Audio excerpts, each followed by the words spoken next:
Hey, hello friends.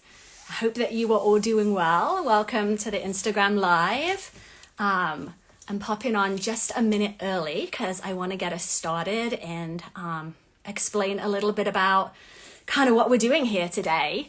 If you stumbled upon this account today and you're watching and you're wondering what's happening, I just want to say welcome first of all. And if you're watching the replay, thank you. I'm super excited that you're kind of tracking along what we're doing today. I'm going to be doing an interview with a really good friend of mine in just a moment. But before I do that, I want to tell you what this is all about. So this interview today, this conversation is part of something that I'm doing on Instagram right now. It's called Faith Talk. And hi, Sylvia, I see you. And we're having conversations about faith. We're talking about what the faces of faith are. This idea that faith is not just one-dimensional. It can look like so many different things. And so I've been unpacking that on my Instagram this week. I'm going to continue doing that in the weeks to come.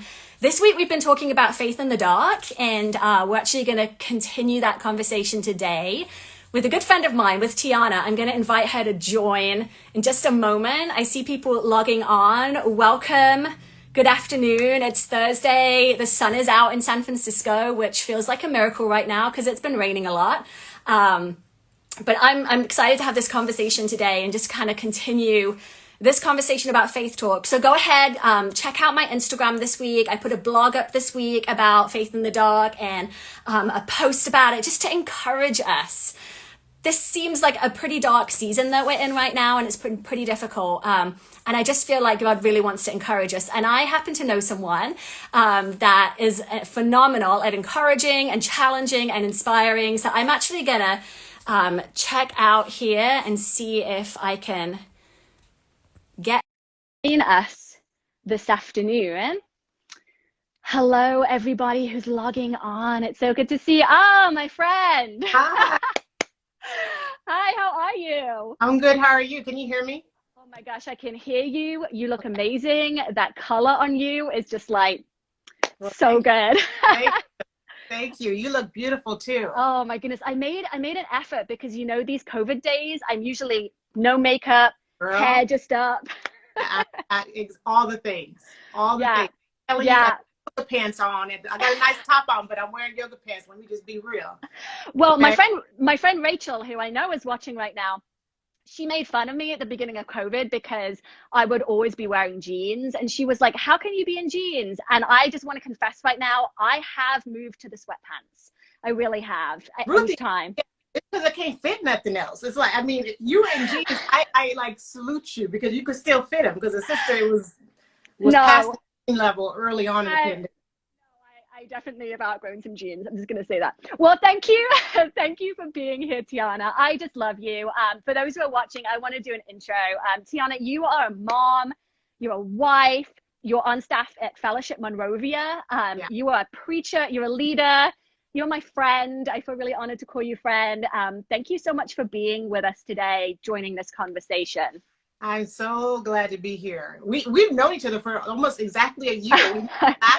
Lifelong friends of a year. Yeah. I know, but it feels like we've known each other forever. It does. From the first time, it did feel like that for real. Totally. Well, I want to jump in. I can see people jumping on, people commenting about the yoga pants, but we are going to move to more serious conversation here. I want to jump in because I know you are just going to drop so many awesome things. I know when we chatted previously, I was like scribbling notes. I feel like that every time I listen to you preach, I follow your Instagram, you just always dropping nuggets of truth. And so I want to jump in, just give other people the chance to hear from you. This week I've been talking about faith in the dark and this idea of going through dark seasons, 2020, 2021. It's been pretty rough for all of us. But you have a pretty unique story. You actually went through something in 2019 that was almost kind of like, this early experience of what we all went through with COVID. You had something very specific that happened. Could you tell us a little bit about your story, the context, and kind of what you had going on in 2019?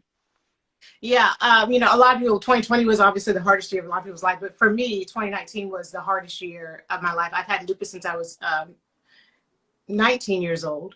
And so I think that's probably what, 17, 18 years now that I've had it. And lupus is an autoimmune disease where your immune system can't tell the difference between a good cell and a bad cell. So it kind of attacks everything. So my immune system attacks my joints, my muscles, whatever. It's attacked different things over the years. And last, well, not last, gosh, we've already been in pandemic a year almost. 2019, October, my immune system attacked my nervous system. And so it just was very sudden. I was celebrating my birthday, and then the next week, my toes started going numb. It was almost like they were going asleep. I remember I was walking through Target, and I was like, oh, my toes, my foot's feeling like it's asleep. Wow. And within a week, it had spread up to my knees, and I had no feeling. I mean, the doctors poked me with needles. I had no feeling in my legs from my knees down. Now, it was my peripheral nerves.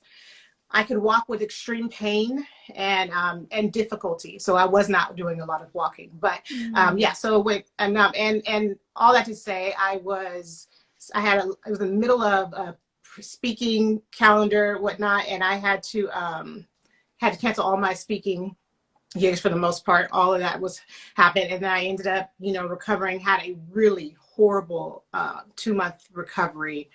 Just the worst. It was the worst year of my life. It was the worst flare of my life. And if you know me or if following all, I've had a lot of flares, and that one was by far the worst as far as spiritual and emotional torment and torture that I went through that October. And so, yeah, it was kind of like a replica of, what we're happening now, where everything all of a sudden got stripped away very quickly. I lost a lot of money very quickly. I lost my ability to do my job very quickly. I lost, for me, the ability to obviously my health, which is we're seeing happening throughout the world or whatnot. And I was pretty much quarantined for 2 months straight. I could not see anybody. I did not see anybody because I wasn't really able to get out of bed. And so that season, gosh, God showed me so much in that season, but it was to where when the pandemic started, probably I had got back up by November to finish out the rest of my calendar, preaching calendar. And then by March, so I had a few months up where I was, doing a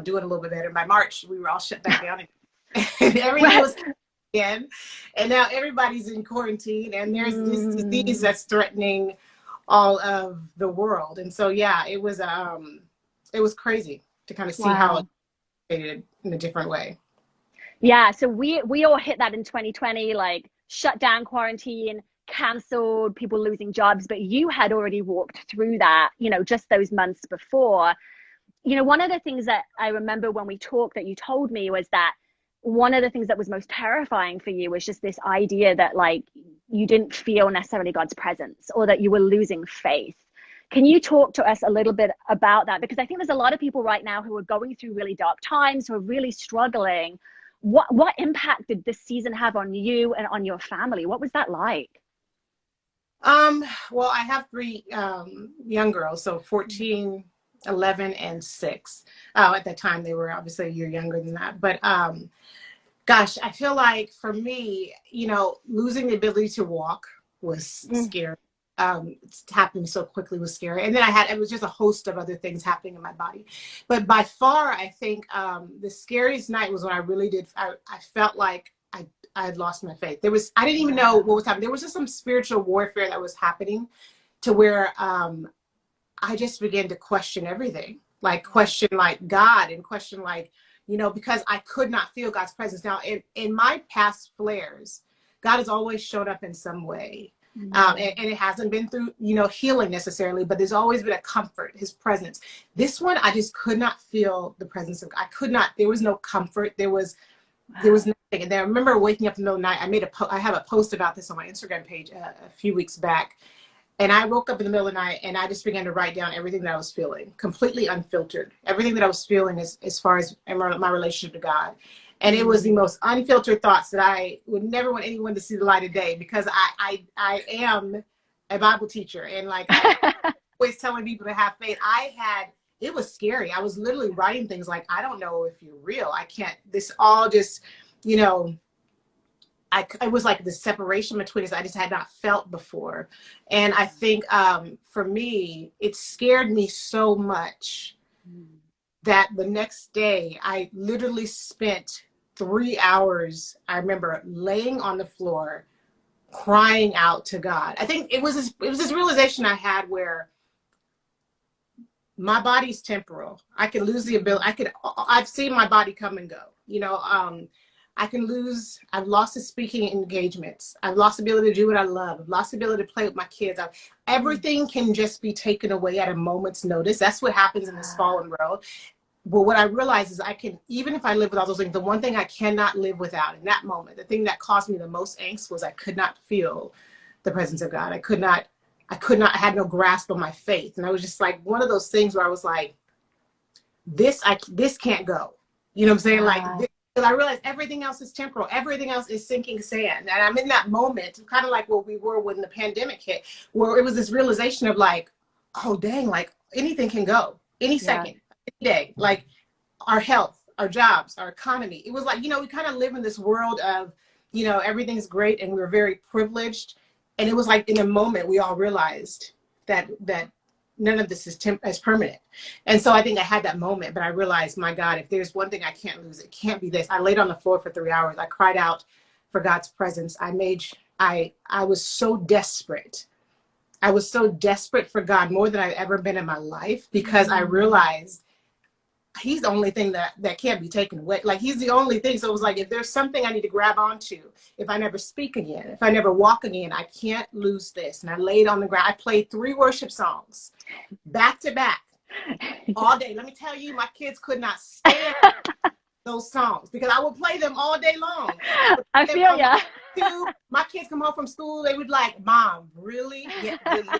Leave me alone. I mean, because I would be like weeping, and it's like, because I was like, God, the song was Maverick City, but there was a song called Real Thing, Dante Bowie sang.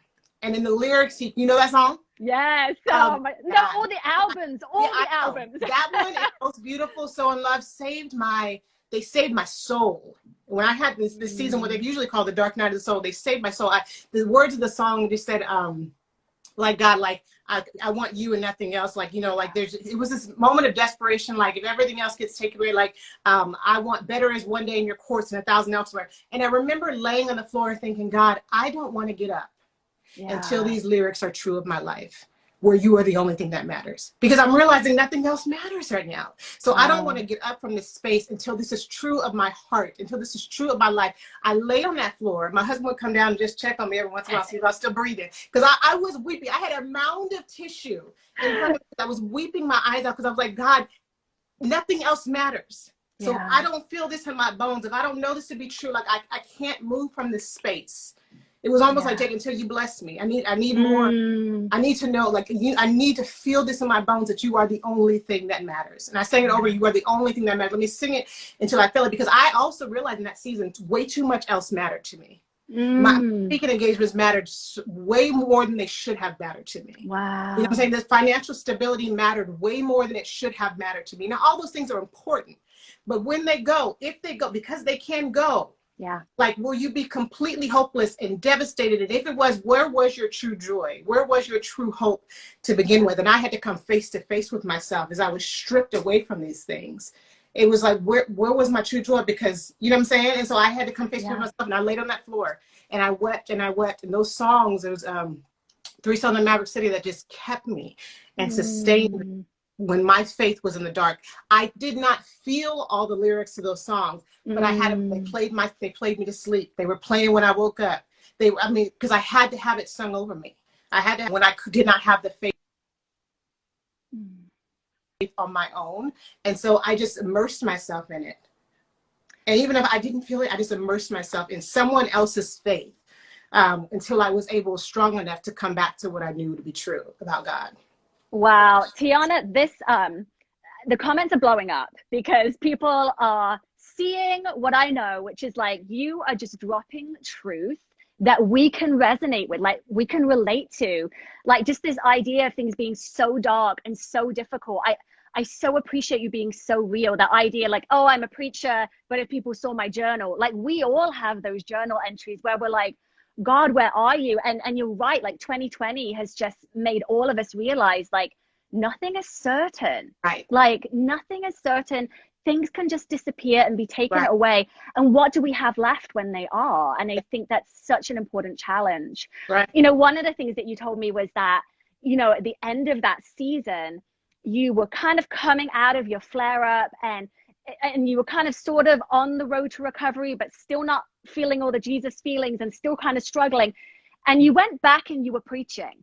Mm-hmm. And you were preaching, I imagine you're preaching the goodness of God. You're encouraging people to trust God. Now, I know you that you're all for like stepping back if you need to step back. Yeah. But in this particular season, even though you didn't have all the feels, Yeah. you were preaching. Tell me why it was so important to you to like continue doing that, even though you weren't feeling it. Well, let me tell you, it wasn't important. I didn't want to do it. You know, I wasn't trying to prove that I did not want to preach. So what happened was I was recovering, and I wanted to cancel the rest of my speaking engagements. So I had to cancel half of them, but I still had to finish out the rest of my year through December. And I was laying in bed. I was well enough to where I could fly. My feet were, I just didn't have feeling in my feet, but I could preach with numb feet. So I didn't have excuse in that sense. But I said, you know, but I knew it was required I had to get on planes for the rest of the year to fly. And Wow. I was at such a place with the Lord where I was just like, one, I think I was angry. God, you're not speaking to me. Like, why are you not comforting me? Why are you not showing up in this space? And so I was terrified that I couldn't even write the sermons I needed to write to be able to preach, because I felt like I hadn't heard the voice of the Lord in so long. So there was a fear that he wasn't going to show up. There was a fear of like, I don't even know if I can write a sermon anymore. This experience made me feel like I was a different person. It just was, I was so disconnected from what I usually be. So I usually was. So there was a trust issue. And I remember sitting with my therapist, who's also like my spiritual director. And I just said, okay, I know there's a season where God has called you to step back and heal. And then there's a season where God's called you to go and preach, you know? And I think there was, she had to ask me the question, why do you want to not finish your calendar? Is it because you feel like God's calling you to heal? Or is it because you're afraid that he won't show up? Oh. And the reality was, when she asked me that, I hated her. But the reality was, I was afraid that God wasn't going to show up. I did not trust him anymore. I wasn't feeling all the lovey-dovey feelings towards him that I had prior to. And so there was a thing where I have to cancel, because I don't want to say stuff I don't feel, or I don't know if he's going to show up. I don't know if he's going to write the sermon. And so when she asked me that question, I knew it was out of fear. And I knew God was saying, you need to go and you need to teach what you know is true, whether you feel it or not, because you know it's true. And I have to go back to the history I have with God. Ooh, and I know the history proves God has been faithful. I know the history proves that, Tiana, you believe in this God. You love this God. And right now, and things may seem distant right now, you may not understand everything that's going on, but you know, what you know to be true is still true. And so I had to go, and I had to go preach. And I remember just being up there. I'm up there, I'm not feeling my feet. It was just a whole, I just was very traumatized coming out of, because I was a very traumatic. So I think I had PTSD. I had all the things coming from that time, but I felt like God said, this is a time where you preach in faith. You preach in faith, what you know to be true about God. And so I got up there and I preached in faith, and I preached in faith, and I began to write again. And it wasn't until I began to actually step out and write again that God began to show up, where I could feel his presence again. But it was like he was like, meet me. You know what I'm saying? Like, I want you, God, to prove yourself before I say yes. And God was like, no, say yes, and then let me prove it. And that's what he did. And so it was one of those things where I was able to see the hand of God still touching people's lives. Still, I was seeing him do it for other people. You know, I just come to this thing where I was just like, I just felt like you left me hanging in that season. You know, like my husband and I, we came out of that season. We said, yeah, we came out and we were okay. But it wasn't like we didn't feel victorious when we came out of that season. We felt like we came out of that season beaten and bloodied and bruised and crawling out. But we just made it. Like, you know, my husband just made it. We just made it. And we couldn't tie it up with a bow. There was nothing pretty about it. We just made it. And so I think it was going into that season of preaching was one where I think I've never had to preach so much on faith.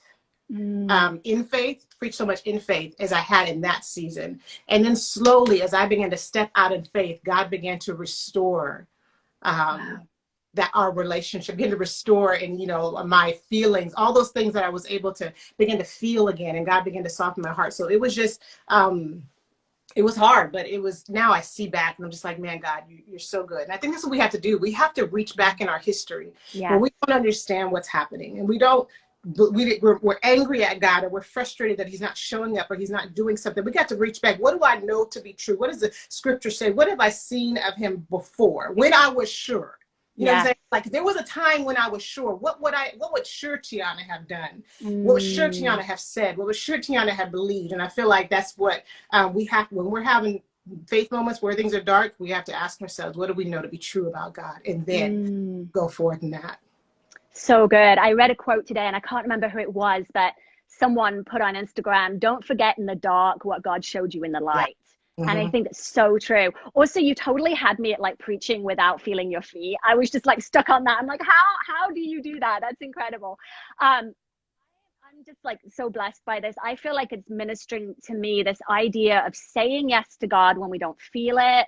When we're doing it solely on faith, trusting that he's going to show up. And I think that's been my heart with this week, and this like whole idea of faith in the dark. Like, faith doesn't always look triumphant. Exactly like you said, it doesn't always look like we're dancing for joy. Like, sometimes faith is just showing up without the feelings, without knowing what the outcome. Sometimes faith is showing up and seeing God do for them what you've been praying for him to do for you.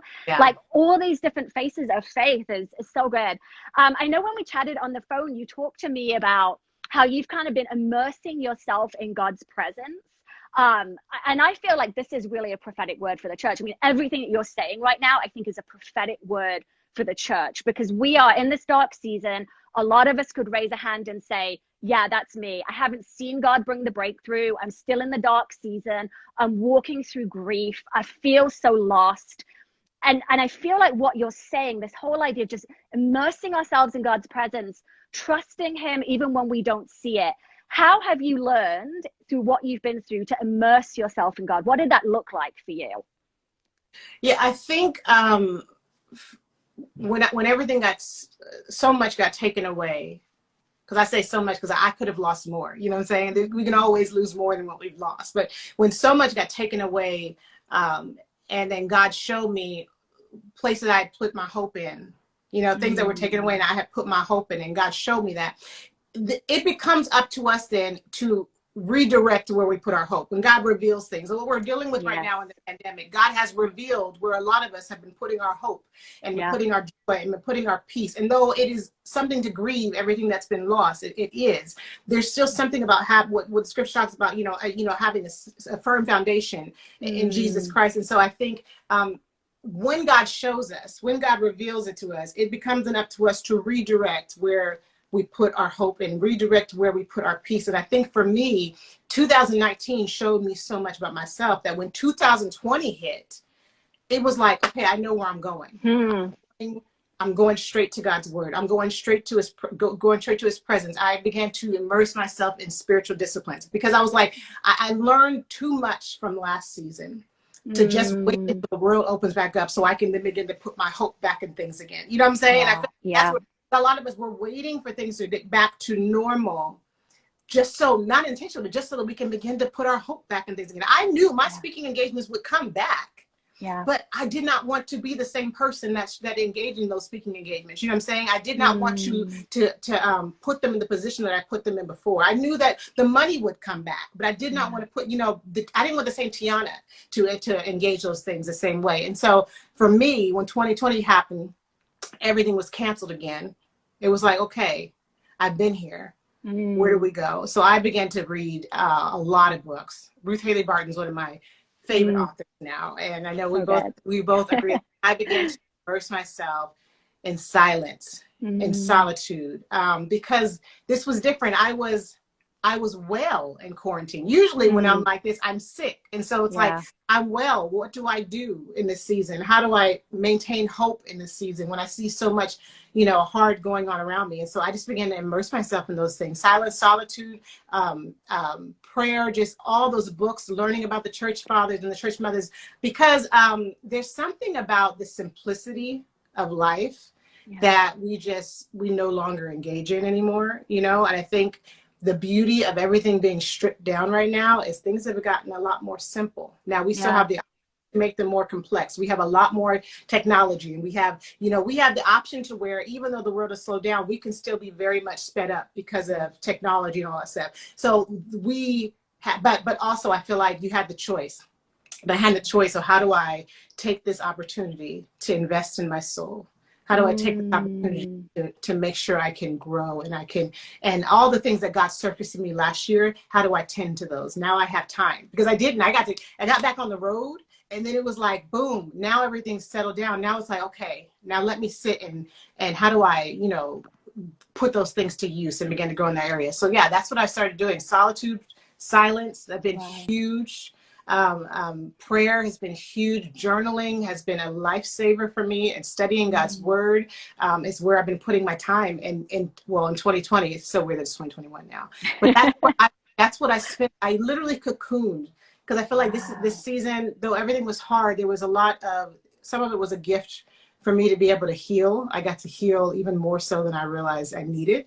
In 2020 because I was away from everything, away, and it was a time to tend to what needed to be tended to.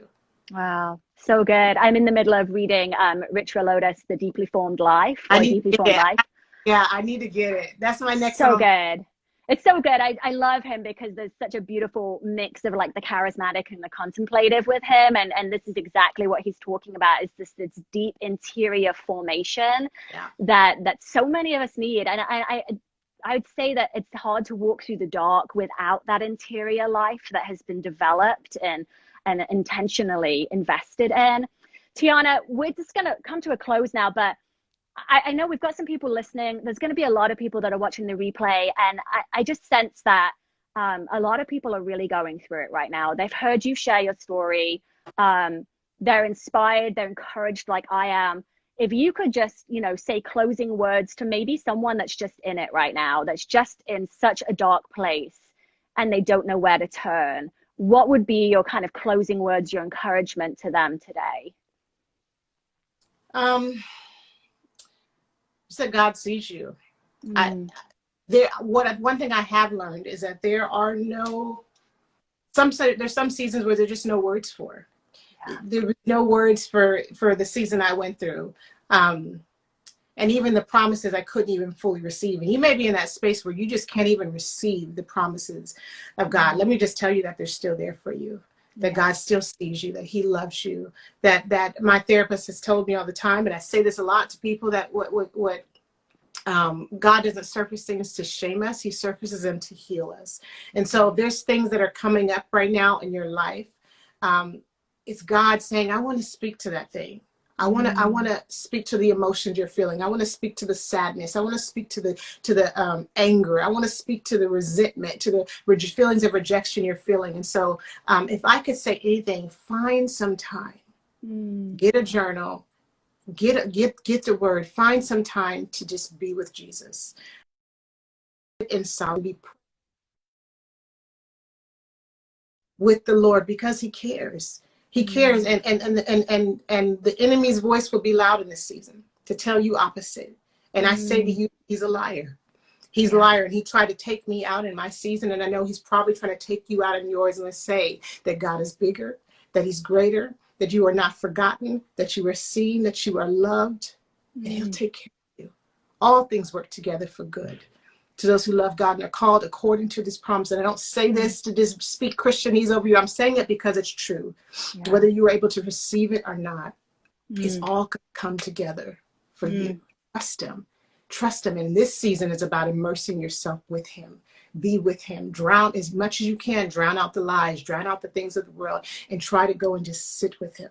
Put worship music on. I think that's the hardest thing, Ruthie, is we give up, and then we just let everything, all the world's influence and the world's voice. And it's like, how would it look like for you in this season of be intentional with your soul? Be very picky about the places you put your soul before. Be very picky about the voices you put your soul before, the television shows you put your soul before, the music you put your soul before. And you realize, whether I believe it or not, I'm going to place my soul before the things that will heal it. I'm going to, whether I feel it or not, do it. Just do it, and God will meet you there. So good. Thank you, Tiana. I feel like I went to church on Thursday afternoon. So thank you so much. This has been so encouraging. Tiana, I would love people just be following you. I know it would bless them. They can find you on Instagram, right? And just follow Yeah. along. Yeah. You can find me on Instagram, Tiana M. Spencer, on Instagram, and website, tianaspencer.com. But yeah, mostly I'm on Instagram and Facebook, but, you know, try to put out some sermons, put out some, whatever the Lord's teaching me. I'm just putting it out there right now. So. And it's so good. Thank you for doing that. It's really been blessing me, and I know it's blessing other people too. Thank you so much for your time today, Yes, Tiana. I love you, friend. Thank you for having me. I love you too. Thank you, everybody, for following along, and we'll be back soon, someday. Yes. Hopefully. Take care, Tiana. All right. Bye.